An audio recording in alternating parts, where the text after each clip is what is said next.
Good evening. Thanks for joining us. I'm Chris Thomas. You're watching ABC10 Tonight. A new COVID-19 variant has doctors on alert. What you need to know ahead of the holiday season. Plus, we're learning more about the family impacted by a deadly fire in Analou. An elderly husband and wife has died. Then in dollars and cents, we look at the impact that long commutes could have on your wallet. ABC10 Tonight starts now. California has the highest average gas price in the nation, and state lawmakers say enough is enough. Governor Gavin Newsom called a special session on the topic, and today a group of lawmakers heard from industry experts about California's fuel supply chain. ABC10's Becca Habegger is live in downtown Sacramento to explain why that's important to this discussion. Becca. Yeah, Chris and Laura, Democrats and Republicans have already begun to introduce legislation to tackle California's high gas prices. And of course, their approaches do differ. But before these lawmakers can even begin to analyze these bills to see if they would be good for Californians, they need to better understand the state's fuel production and delivery system, which is complex.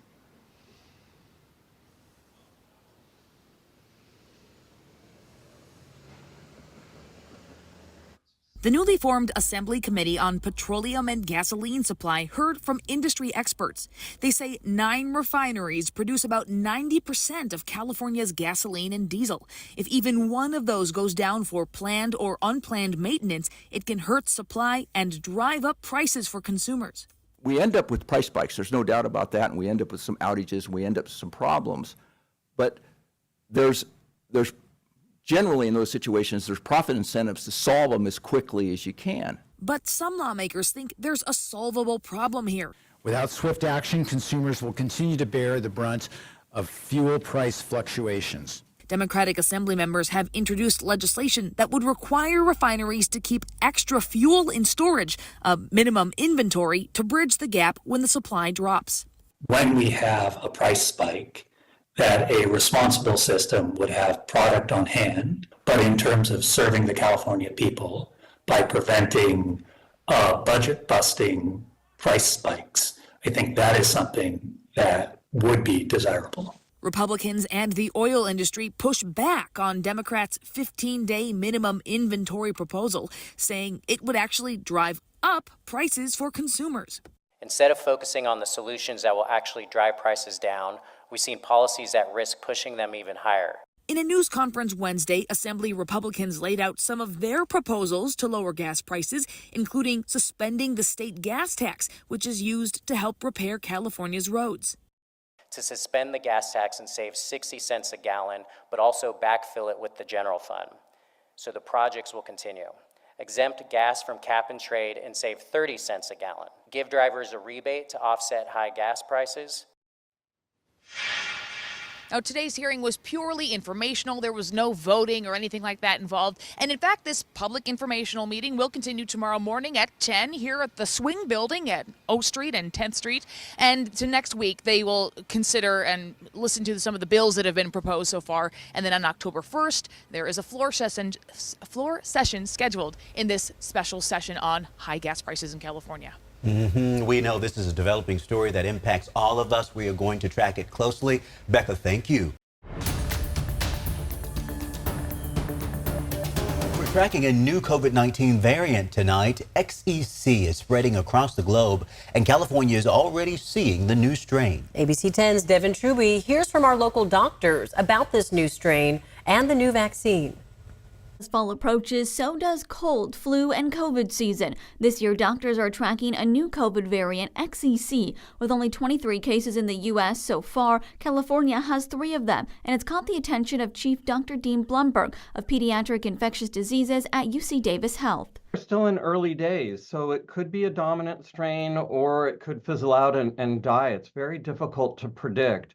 It does have some advantages in the lab over the currently circulating strains, predominantly the KP strains. According to the CDC, as of this week, KP3, the subvariant of Omicron, accounts for 53% of new COVID cases. Omicron remains the dominant variant. Dr. Olivia Kasiri, Sacramento County's public health officer, speaks to the trends seen locally. We are doing continuing surveillance, and what we're seeing is that right now the trends are going downward for COVID.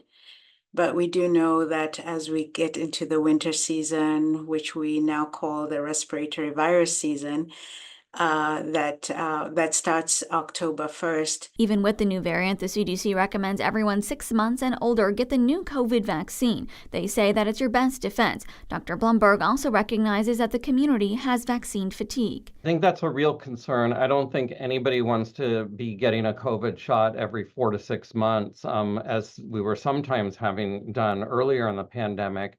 But we're moving more towards a once-a-year vaccination strategy. And so hopefully this will be coupled with, for example, influenza vaccine. And in the fall, people can get their COVID and influenza vaccines. Reporting in Sacramento County, Devin Truby, ABC 10. Good to know, Devin. Thank you. Now, if you are looking for the new COVID-19 vaccine, it's now available at CVS, Walgreens, Kaiser, and Sutter Health. We're told Sacramento County has a small supply of vaccines for people who do not have insurance. Just this week in Placer County, the area's first conviction in a fentanyl murder jury trial. 22-year-old Carson Shuey will learn his fate in December. He was found guilty of selling Cade Webb, a pill that was laced with fentanyl, back in December 2021. And now lawmakers here in California are taking steps to try and keep fentanyl from getting into the hands of young people. ABC 10's Alicia Machado is live in the studio to explain. Well, Chris and Laura, a new bill was signed into law by Governor Newsom just days ago. And under this legislation, parents would be notified about the risks of social media platforms being used to market synthetic drugs like fentanyl. I spoke with the bill's author about the inspiration behind the bill and its goal. Just one counterfeit pill could prove deadly, a story that hits close to home for family who have lost loved ones to fentanyl. This week, Governor Gavin Newsom signed a bill into law that requires schools to notify parents and guardians about the risks of social media platforms being used to market and sell synthetic drugs like fentanyl. Assemblymember Joe Patterson, who represents Placer and El Dorado counties, authored the bill after hearing the story of 17-year-old Zach Didier when he was mayor of Rockland. The Rockland teen died from fentanyl poisoning after taking a counterfeit pill he got off Snapchat. That was the first I ever heard about fentanyl, and almost every parent I've met that has lost a child to fentanyl has said they didn't know how they got it or where it came from. Patterson says a similar bill was implemented this year, notifying parents about the dangers of fentanyl. He says the reach would be wide, estimating the notifications will go out to around 6 million parents each year. Zach's father, Chris Didier, says he thinks this is going in the right direction, in a statement adding especially since it enhances awareness and education. But I believe far more needs to be done to hold social media responsible to better police harms from their platforms. Patterson agrees more needs to be done. Also, we need other things too, like treatment, but also accountability for people who are peddling this stuff into our community. So this is one small step. I don't think this is a solution that's going to totally solve the fentanyl problem, but it is part of the education process for parents and for kids. If only 1% of parents read this every single year, you're talking about 60,000 parents are going to become more educated. Now, according to the DEA, 7 out of every 10 pills they seize contain a lethal dose of fentanyl. We have now learned an elderly man and his wife died after their home caught on fire in Analou on Tuesday. Family and friends of Lawrence Monroe and Shirley Wolf say they're heartbroken for the loss after their son tried to save them. ABC 10's Roxanne Elias talked with family and friends about the tragedy. A fire at this home off Tartan Drive in Antelope has left family and friends devastated after hearing the couple who lived here did not survive. It's hard for me, I know them for so long, they're like family. Vyacheslav Anashenko has known 80-year-old Larry Monroe and 79-year-old Shirley Wolf and their son Eric for about a decade. I remember Larry would always walk his mom out because she was like disabled, so she always used a walker, but he always walked her out, always said hi, very sweet couple. The home is now boarded up and a fence surrounds it. We were there at the location when their son was there Wednesday. We tried to speak to the couple's son who arrived here to open the gate, but he told us he was not ready to talk and in tears told us his mother fought for 4 hours before she passed away. He's broken down, he just lost his mother and stepdad. Metro Fire says the son was inside the home when the fire started around 12:30 Tuesday morning. A family friend says Eric heard what sounded like wind chimes, saw the fire, and that's what prompted him to call 911. The couple was sleeping in their back bedroom when the son and his girlfriend were alerted to the fire coming from this corner of the house. Right when he got out, he noticed the smoke and the fire, so they were barely able to run out. But when he tried to go back in to help his parents, he couldn't get in because the fire was so intense. Sacramento Fire says investigators do not suspect arson as the cause of the fire. Neighbors still in shock after hearing the couple died. You would think that just as a precaution that we would make sure we have like our smoke alarms, everything working properly just in case, you never think it's going to happen to you, but you just never know. In Analou, Roxanne Elias, ABC 10. Our thoughts and prayers go out to them. Well, firefighters say they don't know whether a working smoke detector was in the home. Right now, the cause of the fire is being labeled as undetermined. Time now for Dollars and Cents, where I answer your money questions and help you navigate a changing economy. American commutes keep getting longer. This as rising housing costs lead people to move further away from city centers. That's according to new research from Stanford University, which finds super commutes are growing. Experts I talk with say this can come at a big cost, not just to your vehicle, but also to your paycheck.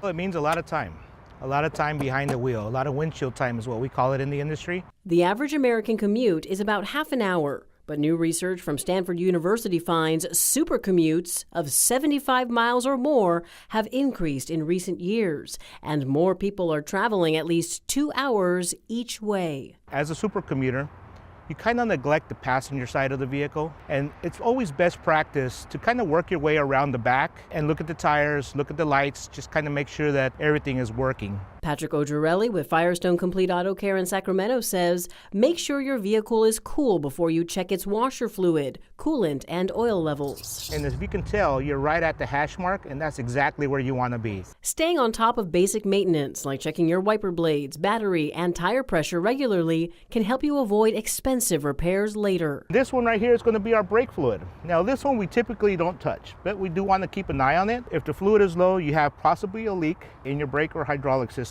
or your brake pads are starting to wear. And that's going to be especially important for people who drive in the Sierras or any hilly areas, yes, right? Yes, absolutely, because you're actually driving, you're using the brakes a lot more. Stanford researchers say the increase in long commutes is directly related to the pandemic shift to hybrid work. Interest rates were really low.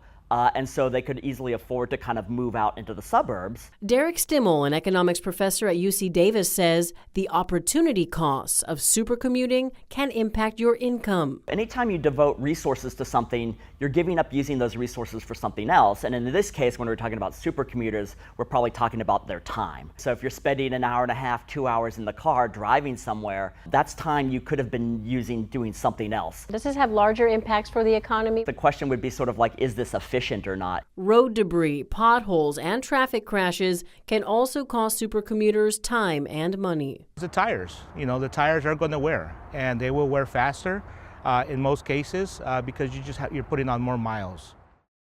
Supercommuters can also face higher premiums on car insurance. The part of the issue here is risk of a crash. Supercommuters drive more miles than the average commuter, so mileage driven is a factor in premiums. And Chris, this can all add up really fast. And speaking of cost, we got to talk about it. What about gas, right? Yeah, that's a great question. If you want to cut down on gas costs, consider driving a smaller vehicle, one that's more fuel efficient, or maybe go hybrid or electric. I did a deep dive comparison of owning hybrid and electric vehicles. You can find that on our website, ABC10.com. That's where you'll also find my other dollars and cents coverage. You can also scan the QR code on your screen or email me your questions at lpainter@abc10.com.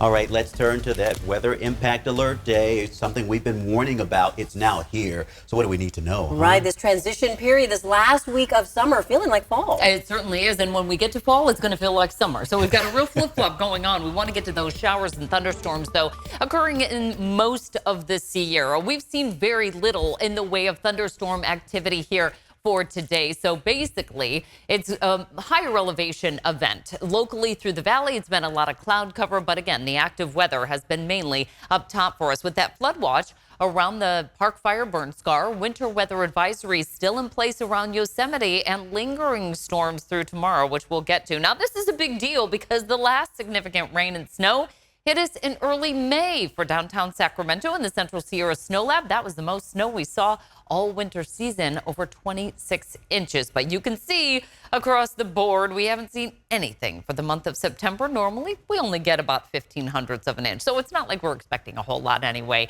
In terms of our temperatures, we've had really a mixed bag over September, our transition period from 100s to 70s. We've got pretty much everything in there. And this is on the cooler side of things. Right now in the Big Mountain backyard, we've got a mix of sun and clouds in the valley with temperatures in the 70s. That sunset now at 7:08, still raining there at Tahoe at 45 degrees. So no snow up top for the Sierra. As far as our future cast, you can see the line of showers still developing tomorrow for the Tahoe Basin, but primarily south of Highway 50. That's going to be around the progression of the low pressure system, which is moving its way southward and then off to the east. Now behind it, we get the warming taking place. That's why I was saying we kind of got a flip-flop of what's going on here. Just as we're starting to welcome in fall, on Sunday we start building in the heat with a moderate heat risk by Monday and Tuesday. So get ready for the 90s. They're coming back. Highs in the 60s for tomorrow for this year, 70s and 80s through the foothills, where we still expect a slight chance of showers and thunderstorms, but mainly south of Highway 50. For the coast, we're expecting highs in the 60s and 70s. Once we head inland, it's 80s. Not much of a rain risk on the north side of I-80. South of I-80, though, as that low makes its way southward, we have a slightly better chance of those showers. So again, we'll see that again for tomorrow throughout the valley. Better chance of showers and some thunderstorms for the mother lode and then through the northern San Joaquin Valley. But north of I-80, we're starting to dry things out with highs in the 80s, a bit of a rebound there. As far as our regional forecast, we're calling for a warming taking place throughout the region here as we head into our 5-day forecast. Our weather impact 3-day forecast, you can see we're drying things out, warming things up. By the weekend, we're back near 90 on Saturday. For the first day of fall on Sunday, 94. First full day of fall on Monday, 96 degrees. We'll stay in the upper 90s on Tuesday before we see a slightly cooler weather pattern there for the rest of next week.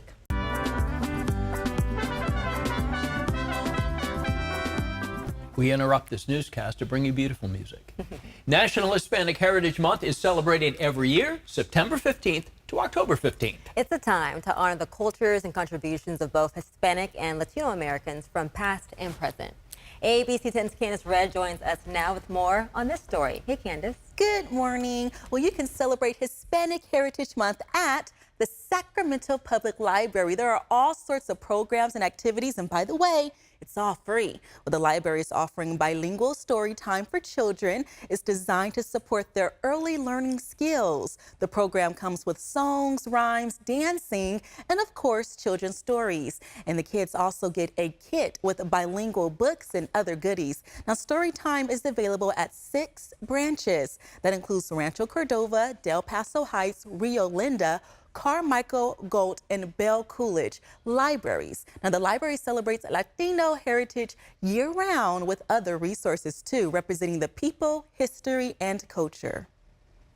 We have a collection that is approximately 63 items long with different offerings, including close to 3,000 DVDs and about 900 publications.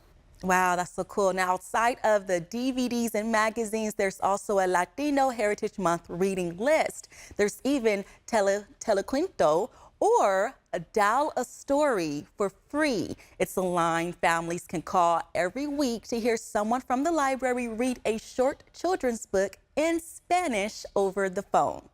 By the way, the library is also hosting a bilingual concert for kids in celebration of Hispanic Heritage Month. Cascada de Flores is putting on the show at 5 branches with traditional music from Latin America, storytelling, and dancing. So you don't want to miss that. There you go. There's going to be a lot of information that we have on our website. It's ABC10.com. Yeah. So, Walt, if you want to get your groove on, Well, you know where to go. I wasn't sure what dancing was until you just showed us. Oh, wow. All right. I do like that. Break it down. They named a food after Candace called Shake and Bake. Oh, all right. Well, there we that's have hilarious. it. Thank you, Candace.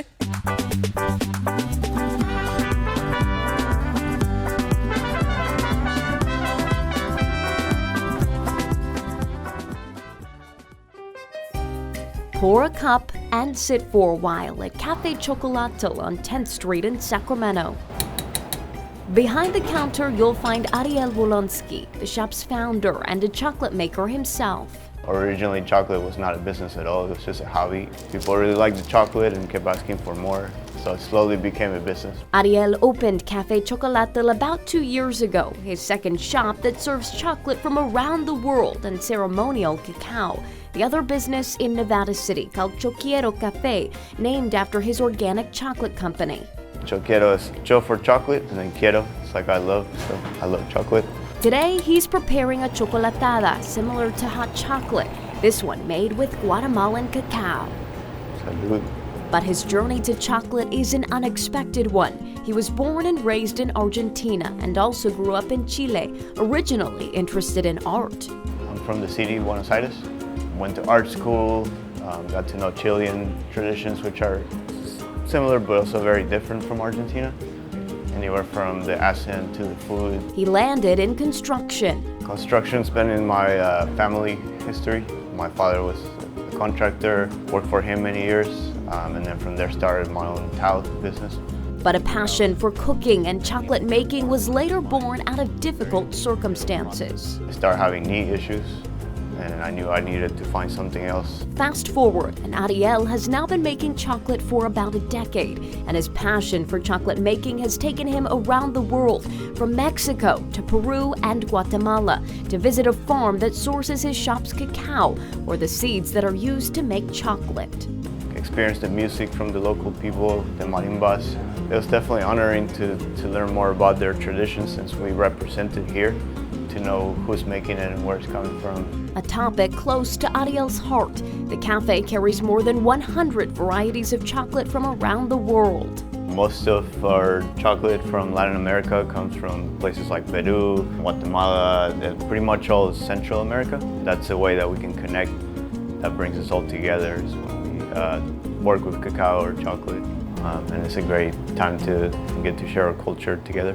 Also sharing culture through ceremonial cacao. The Mayans and Aztecs believed cacao was given to them by the gods. Our connection to it goes back thousands of years.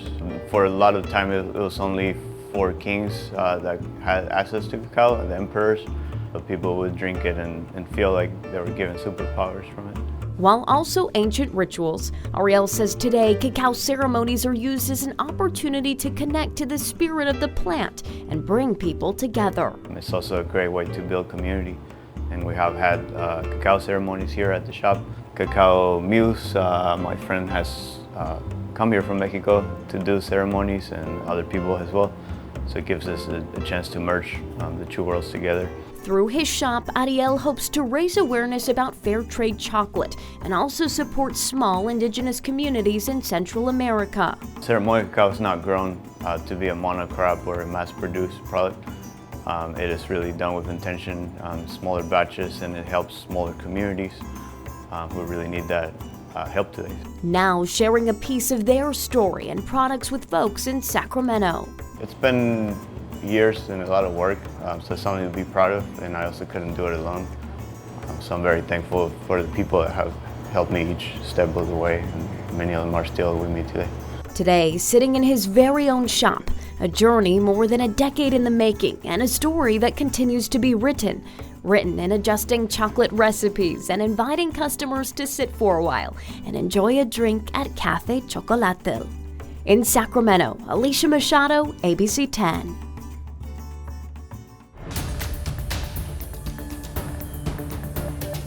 Tonight is the season premiere of the Golden Bachelorette. here on ABC 10. It starts at 8 p.m. and Joan Vlasis starts her search for a husband. And one couple in Roseville are big fans of the Bachelor franchise. ABC 10's Mark Allen is live with more on this story. Hey, Mark. Hey, good morning to you. Sonrisa in Roseville. I don't know what they're putting in the water, but romance is in the air. And it kind of starts with this couple over here, the Sylvias. Over 62 years ago, the romance started over at Jack London Square. It's still going. And they're kind of the matchmaker to people here in the community. Like over 6 couples have hooked up here in the community in their later years. And they say you're inspiring them. What keeps this romance going 62 years later? A sense of humor. Mutual interests, having fun. If you have fun and enjoy life, it makes everything wonderful, I think. Okay. And Ray, what do you say to that? What's the secret over here? I have to agree with her 100%. You have to be together in on what you're doing. If you don't like what you're doing and you can't get together and compromise is the big issue. And we always compromise, and rather than fight, we compromise. Which is amazing. Like I've said, they've traveled all over the world. They've been to just about every country multiple times. What's your favorite country to visit to inspire romance? Italy. Oh, there you go. Mamma mia. All right, I'm going to have you two go over to the piano right now because I want to show you something that Ray does at 92 years of age. Michelle, I want to have you come in here. When I said earlier, they're putting something in the water. Truly, there's a lot of romance going. The Golden Bachelorette and Golden Bachelor, not unique. This is really going on in these communities. Oh, yes, with 5 couples, 6 couples, yes, we're seeing it alive and well. Got it. And this couple over here, you guys reached out to us and said that they're inspiring other couples. It's not unique. You're seeing love alive and well in the senior years. Oh, yes, very much so. Awesome. Michelle, thank you very much. Hey, I forgot. I have something I wanted to present. I'm all over the place. You two, as you play us back to the studio, I want to present to you on behalf of ABC Television 2 roses, 2 official Golden Bachelorette roses. You're going to have to declare them on your taxes, but that's from us to you. Thank you very much. All right, what are you playing for us, Ray? The Bells of St. Mary's. There you go. The Bells of St. Mary's, which, by the way, was his mom's favorite song. So shout out, Mom. You did a good job. Your kid's doing well and still in love 62 years later. Golden Bachelorette, tonight, 8 o'clock on ABC 10. I'll leave you with this. Back to you. Big round of applause, everybody. Okay, Mark, I gotta ask you something. I see you got your golden tie on. Are you trying to give us a little hint that you want to be a contestant? No, I don't want to be a contestant, but the studio, ABC did send me this tie and said, wear it. But I do want to say to you, sir, I give you the golden ABC tie. No! Wow. Why, yeah. Okay, I went in a nice place. I'd be saying words. Hey, yo. Maybe what you need. Mark, just so you know, my fingerprints are not on any of that thing, okay? There you go. Mark S. Allen, who's looking good, tie or otherwise. All right. Thanks so much for watching ABC 10 Tonight. Keep in mind, we are here 24/7 on the free ABC 10 Plus app, where you can always get your news and weather anytime, anywhere. I'm Chris Thomas. We'll see you next time. Hi, I'm Alex Bell. Join me weeknights at 6:30 on To The Point. Instead of just reporting on the problems, we cut through the noise and look for solutions. We're not afraid to investigate local stories. We're not afraid to include different perspectives. We're not afraid to hold those in power accountable. This is your community, and it's my community too, and we're here to make it better for everyone. Join me, Alex Bell, on To The Point, weeknights at 6:30, only on ABC 10.